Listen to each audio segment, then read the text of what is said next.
Caso Stephen Playford. Un estimado de 205.153 niños de 0 a 14 años perdieron la vida en todo el mundo por homicidio entre 2008 y 2017. Así se refleja en un informe de la Oficina de Naciones Unidas contra la Droga y el Delito, que hace alusión a investigaciones según las cuales los asesinos de niños pequeños son principalmente miembros de su familia. Con respecto a los factores de riesgo, se habla de los estereotipos de género, la violencia familiar y la salud mental de los padres. Ahora bien, cuando el que comete el crimen es el padre, también aparecen otras variables como el aislamiento social y el estrés económico. Por las razones que sea, el tema del filicidio es preocupante en todo el mundo. Y si bien existen iniciativas para combatirlo, es inaceptable la escala en la que sigue ocurriendo. Las huellas, los rastros, los indicios y las evidencias ayudan a los investigadores a resolver los crímenes. El pasado de la víctima y del victimario nos ayudan a comprender su comportamiento. Todo esto forma parte del expediente del caso y aquí te lo presentamos. Nosotros somos Ángel y Mayra y les damos la bienvenida a nuestro canal. Antes de empezar con el video, recuerda suscribirte y activar la campanita para que recibas una notificación cada vez que subamos algo nuevo. Tampoco se te olvide al terminar dejarnos tu me gusta. Sin nada más que agregar, acompáñanos a conocer todos los detalles de este expediente criminal. Australia no es la excepción en lo que se refiere al homicidio intrafamiliar, donde se registra la pérdida de vidas infantiles. Un reporte del Instituto Australiano de Criminología arrojó que alrededor del 10% de las víctimas de homicidio en el país son niños. La cifra es de por sí abrumadora y lo es más considerando que la mayoría de estos menores son asesinados por sus padres. Específicamente, en la ciudad de Brisbane, capital del estado de Queensland, la primera semana de septiembre de 2015 cerró con la muerte de una pequeña, víctima de su propio padre. Su nombre era Sydney Playford y acababa de cumplir 6 años. La niña estudiaba en Clayfield College, una exclusiva escuela privada de Brisbane. Le encantaba tocar la guitarra y era fanática del jiu-jitsu, un arte marcial japonés que practicaba con su hermana 2 noches por semana en un club. En 2014, la menor de los Playford recibió el trofeo del espíritu del club que, en honor a la deportista, pasó a llamarse Premio del Espíritu del Club Sydney. Su entrenador dijo que era una niña llena de energía y vida y que era una criatura increíble, que al comienzo de cada clase le daba un abrazo a todos. Sydney era hija de María y Stephen Playford y tenía una hermana 2 años mayor llamada Juliet. Los padres se conocieron fuera de Australia, en un periodo en el que Stephen, quien fue un ejecutivo en la industria minera, trabajó en América Latina. Aunque la información sobre la familia es escasa y no hay detalles sobre el lugar exacto donde la pareja se encontró por primera vez, a través del perfil profesional del padre publicado en LinkedIn, se sabe que él estuvo trabajando en Chile y Argentina entre 2006 y 2010. El hombre tenía una carrera en el sector minero. Sin embargo, contrario a lo que aparentaba para 2015, ya tenía varios meses que las cosas no estaban bien desde el punto de vista económico, pero además escondía un pasado turbio.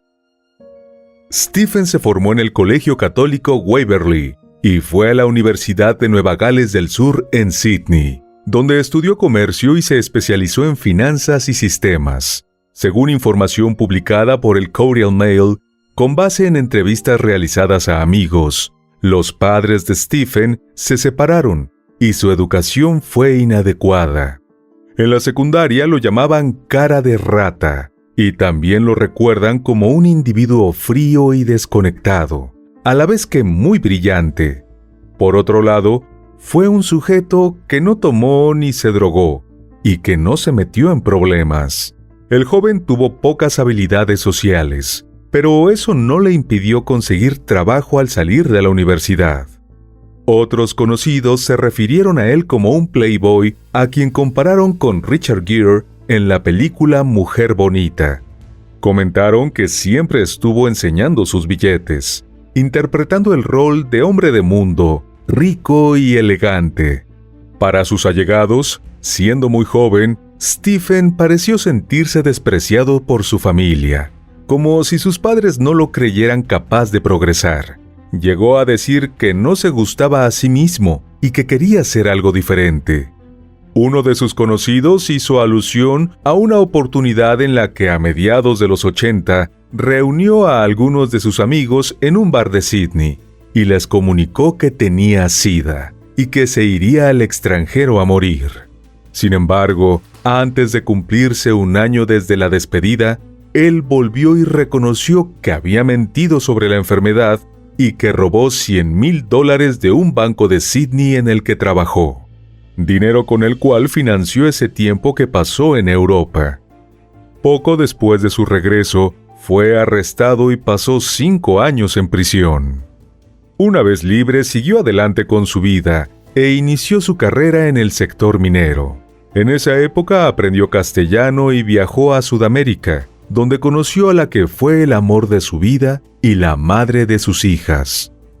En 2013, volvió a Australia después de parar primero en otros destinos.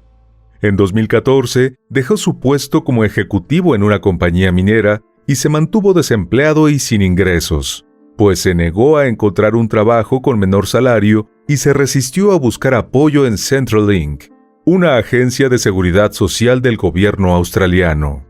Desde entonces, la familia estuvo viviendo por encima de sus posibilidades. Incluso dejaron la casa que alquilaban en la lujosa zona de Clayfield para mudarse cerca de Kedron, una vivienda de 5 dormitorios, 3 baños, 2 garages y una piscina. Stephen dijo a sus vecinos que compró una casa en el lugar.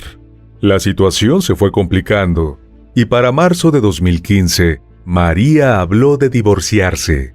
Sin embargo, luego desistió pues su esposo respondió a su planteamiento diciendo que si se iba de la casa, él se quedaba con las pequeñas. Pensando en el bien de las niñas, la madre decidió seguir adelante con su relación y hacer todo a su alcance para reparar su matrimonio.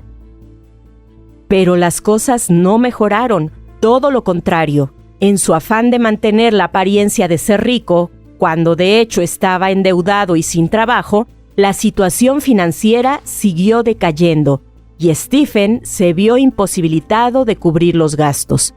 En agosto de 2015, hasta incumplió con las cuotas correspondientes a la educación de las pequeñas, quienes estaban inscritas en la escuela privada Clayfield.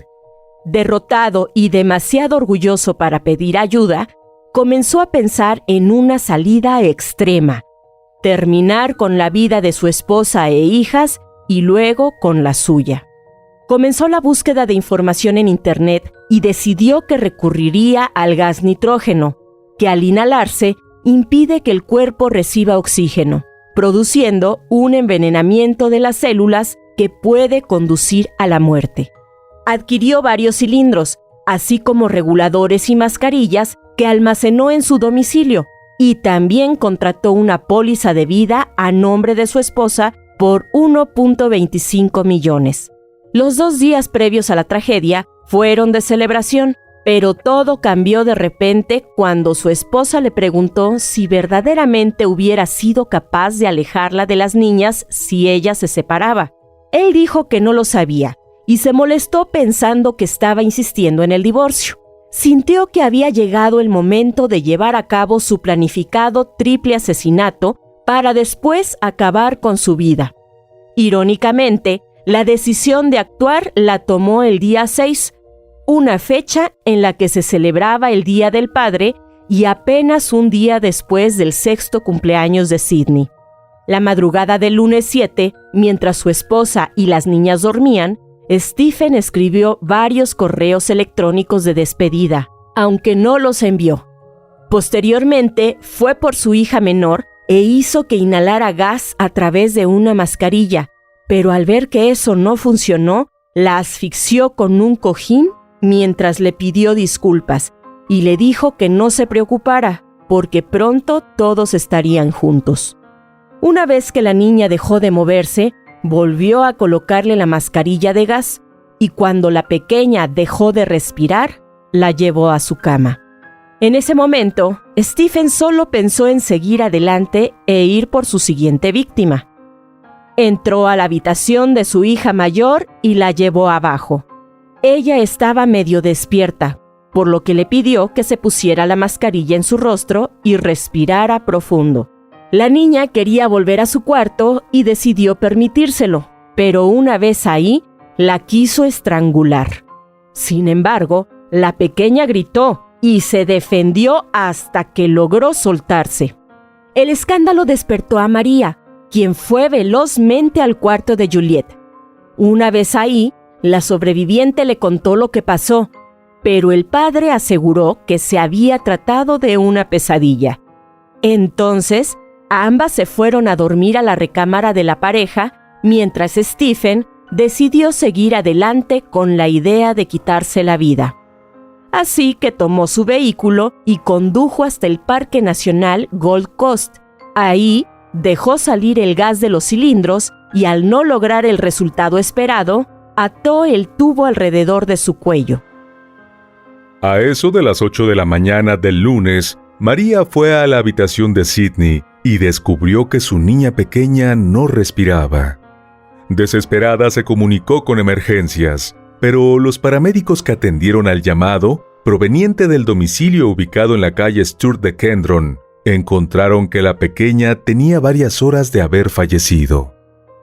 En cuanto a Stephen, para ese momento de 52 años, su intento de acabar con su vida no dio resultado. Unas personas que pasaban por el lugar lo encontraron en el Parque Nacional Gold Coast dentro de su Mercedes-Benz 4WD. Fue trasladado al hospital universitario de la localidad y en el propio centro de salud. Antes de que ese día finalizara, confesó y fue imputado por un cargo de asesinato y un cargo de intento de asesinato. El hombre fue recluido en el Centro de Salud Mental de Waicoles, donde fue examinado por expertos forenses psiquiátricos, quienes concluyeron que estaba sufriendo de depresión leve a moderada en el momento del crimen. El proceso en su contra se vio suspendido temporalmente y se retomó 2 meses después. A mediados de septiembre tuvo lugar una misa para Sidney en la Iglesia Católica Santa Águeda, en Clayfield. Alrededor de 150 personas acudieron a darle su último adiós, incluidos muchos niños en edad escolar. Un mes después del trágico día, María y Juliette abandonaron la casa donde la familia vivió los últimos tiempos. Algunos medios captaron el momento en que la afligida madre, con el apoyo de algunos amigos, cerró las puertas del lugar en el que vio a Sidney con vida por última vez. En las imágenes tomadas por la prensa, se ve la Casa Blanca de 2 plantas con los recipientes de desperdicios repletos y un sofá blanco abandonado. María y Juliette, quienes no tenían familia en Australia, recibieron gran apoyo de la comunidad educativa y también del club de artes marciales en el que practicaba Sidney. Su entrenador, John Taylor, compartió con The Courier Mail que todos estaban conmocionados por la pérdida de la niña, quien era como un miembro más de su familia. Mientras tanto, la evaluación de salud mental de Stephen siguió su curso y retrasó el inicio del proceso judicial en su contra. Reportes correspondientes a mayo de 2016 indicaban que los psiquiatras continuaban evaluando si era idóneo para ser juzgado. Finalmente, el 16 de noviembre de 2017, el ejecutivo se declaró culpable ante el juez David Bodis, y se dispuso que la sentencia se conocería el 20 de diciembre de ese mismo año. Durante la audiencia de sentencia, el juez se dirigió al acusado y le dijo que sería sentenciado por 2 crímenes que implicaban la conducta delictiva más inimaginable, siendo la primera acusación el asesinato de su hija de 6 años y la segunda, el intento de asesinato de su hija de 8 años. Su señoría le recordó que se declaró culpable en su presencia el 15 de noviembre e hizo referencia a que con eso su esposa y su hija sobreviviente se salvaron del trauma de tener que rendir declaración en un juicio.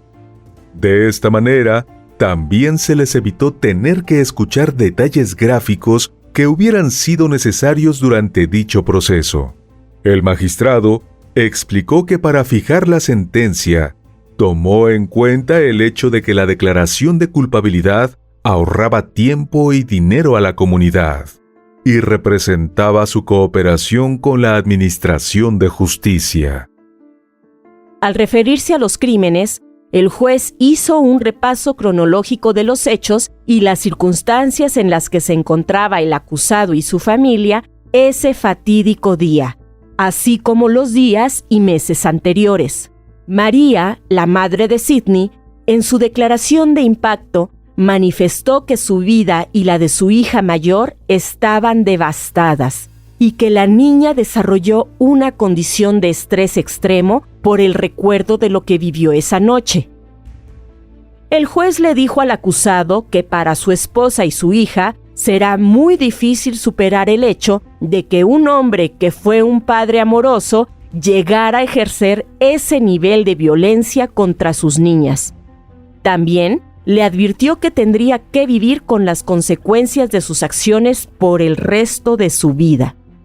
Finalmente, el juez le comunicó a Stephen Playford que lo declaraba culpable de ambos cargos y por el cargo de asesinato lo condenó a cadena perpetua, mientras que por el intento de asesinato de su hija mayor lo sentenció a 12 años de prisión.